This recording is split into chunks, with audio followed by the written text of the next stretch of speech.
Beleza. Só esperando a galera entrar e a gente fecha isso daqui.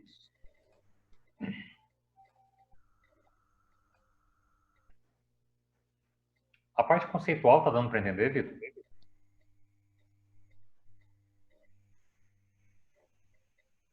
Tá.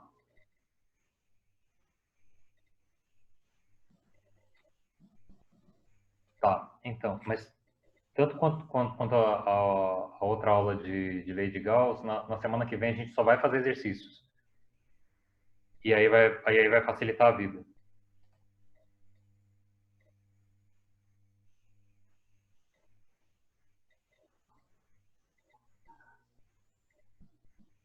Não, beleza.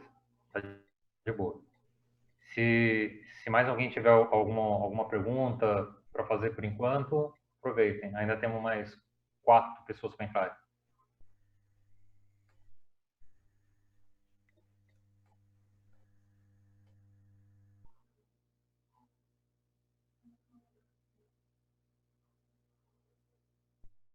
Bom, vou começar aqui, que senão a gente também não sai.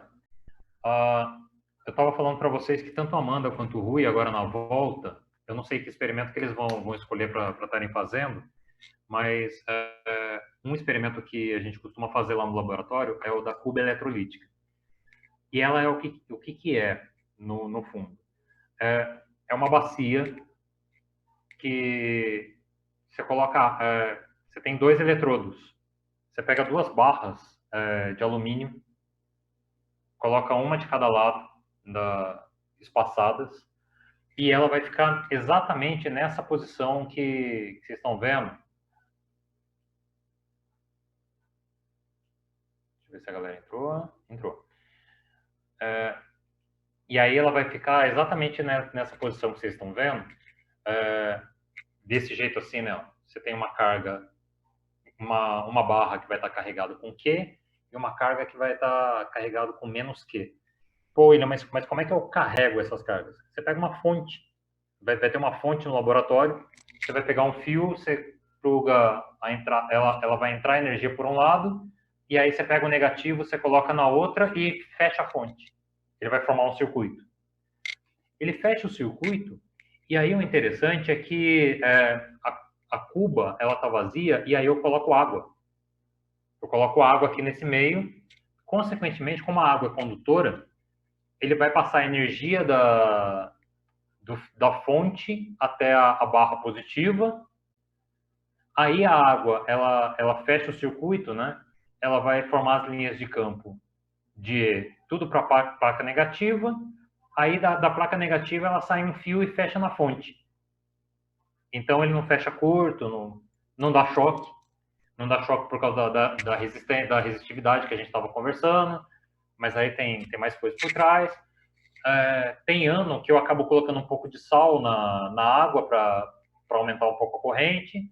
Se eu aumentar bastante a quantidade de sal, aí dá um choquinho até, mas aí fica bacana. Mas usualmente não é isso que a gente quer.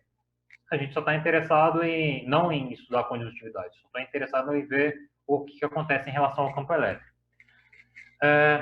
O que desse lado, né, acontece quando você tem uma carga só, a linha de campo é radial, né? Quando você tem 2 placas, você pode ver que o campo é uniforme, né? Ele é retilíneo. Então, como é que é a questão do potencial, né? Que acontece, né, nessas cargas? Eu percebo que quando eu pego aqui, ele é radial também. E ele decai com R.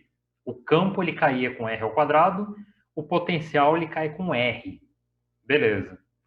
Aqui eu tinha que calcular, né? E eu calculei aquela hora, né? Porque eu queria saber da posição x1 para uma posição x2. E aí eu ia chegar que ele simplesmente ele era E vezes a distância. Isso daqui a gente também calculou no começo da aula. Talvez vocês não vão lembrar direito, mas ele estava deitado, mas só para vocês verem como não vai mudar nada. Nota que aqui ele depende, conforme aumenta o raio, o potencial cai, até que vai chegar uma altura que ele zera. E aqui, ele é menos Ex Então, quer dizer, se eu considerar aqui, ó, onde está o meu cursor como sendo zero, o potencial ele é zero. Mas ele vai aumentando à medida que o x vai aumentando. Então, o potencial aqui é maior do que a placa e ele vai ser máximo quando chegar aqui desse lado, né? Então, ou, para facilitar a visão de vocês, como é menos EX, eu vou considerar o meu referencial como sendo aqui, ó.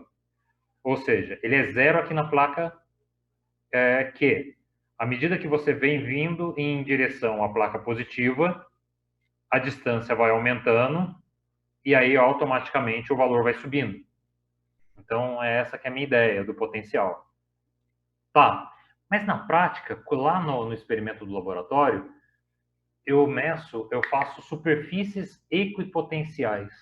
Equipotenciais significa mesmo potencial. Quando eu pego o meu multímetro e o meu cursor aqui, ele vai funcionar como um multímetro agora. Digamos que a minha carga aqui o potencial, quanto mais próximo dela, é maior o meu potencial, claro. Digamos que aqui ele seja 10 volts. Se eu me afasto essa distância, eu vou chutar um valor, tá, gente? Eu vou falar que o potencial ele é 5 volts. Se eu colocar o meu cursor aqui, ele vale 5 volts. Se eu colocar ele na mesma distância, nesse mesmo círculo, ele vale 5 volts. Do outro lado, ele vale 5 volts. Ele vale 5. Ou seja, dentro de uma mesma distância, ele tem o mesmo potencial. Ah, tá. E nota, o campo, ele é radial. O meu potencial, não, ele é uma superfície, ó. Se eu caminhar com o meu multímetro, com o meu sensor aqui a uma distância maior, digamos que aqui seja 2 volts. É 2 volts aqui, 2 volts aqui, 2 volts aqui, 2 volts. É 2 volts em qualquer lugar, em qualquer posição que eu estiver. Ah, então tá. Por isso que é superfície de mesmo potencial. Na minha cuba, se eu colocar o meu multímetro aqui, ele é zero. Se eu colocar ele aqui, ó, nessa posição, ele vale 2, por exemplo. Mas ele é 2 aqui. Dentro na mesma linha, ele vale 2. Ó. Se eu caminhar para cá, o mesmo potencial daqui, ele tem aqui, aqui, aqui, aqui, aqui. Ou seja, dentro de uma mesma linha que é perpendicular ao campo, ele tem o mesmo potencial. E é isso que a gente mede lá na cuba eletrolítica que a gente faz no laboratório. Na verdade, a gente está interessado em calcular o campo elétrico. Mas como eu não tenho equipamento para medir campo elétrico, o que eu meço? Eu meço o potencial elétrico. Quando eu meço o potencial elétrico, eu consigo chegar na configuração do campo. E aí, ó, as linhas de campo elétrico são sempre ortogonais às superfícies equipotenciais. Ou seja, elas sempre são, ó, perpendiculares, ó. É isso daqui que a gente estava falando.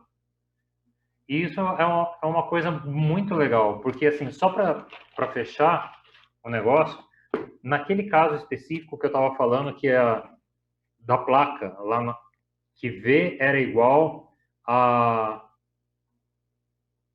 ED, ou EX, tanto faz, que era a distância da placa. Isso daqui, lá no laboratório, eu vou chegar à conclusão que isso daqui tem cara de equação da reta.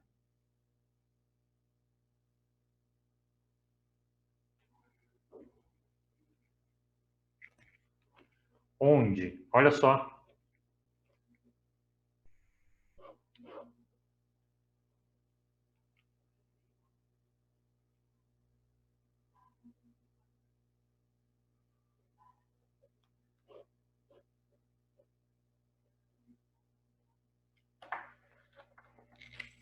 Olha, a última coisa da nossa aula. Lá atrás, olha só, eu voltei só um para ver, ó. Olha aqui embaixo, ó. Eu estou considerando em módulo, tá?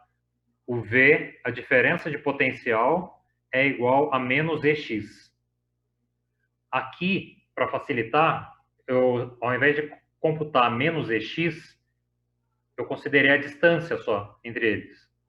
Independente se ela é positiva ou se ela é negativa. E aí eu fiz um gráfico.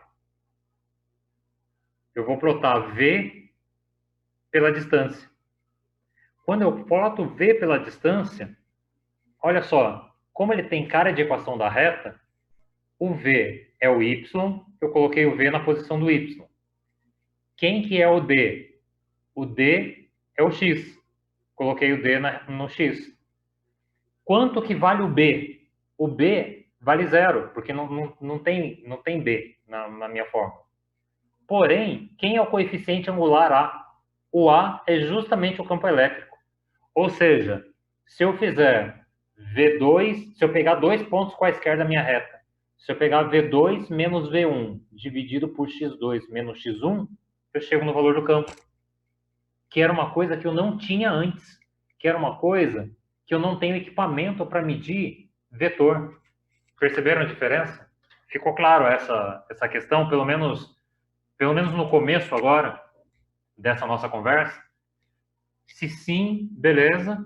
Se não, isso daqui ele vai ganhar contornos, isso daqui eu vou colocar exemplo numérico na semana que vem, e aí como é que a gente vai trabalhar isso daqui e como é que a gente vai passar a utilizar esses conceitos, então, de energia potencial e de potencial elétrico. Alguém tem alguma pergunta, em princípio? Isso daqui eu vou disponibilizar, se não agora à noite, eu já disponibilizo amanhã cedo no EVA, já deixo a lista de exercício e já deixo os exercícios que a gente vai fazer na semana que vem. O prazo, assim, a gente vai jogar a entrega para daqui 2 semanas, daqui 3 semanas, não tem problema, pode ficar tranquilo. Mas pelo menos o material já está lá. Alguém tem alguma pergunta? Senão a gente já está encerrando a nossa aula de hoje.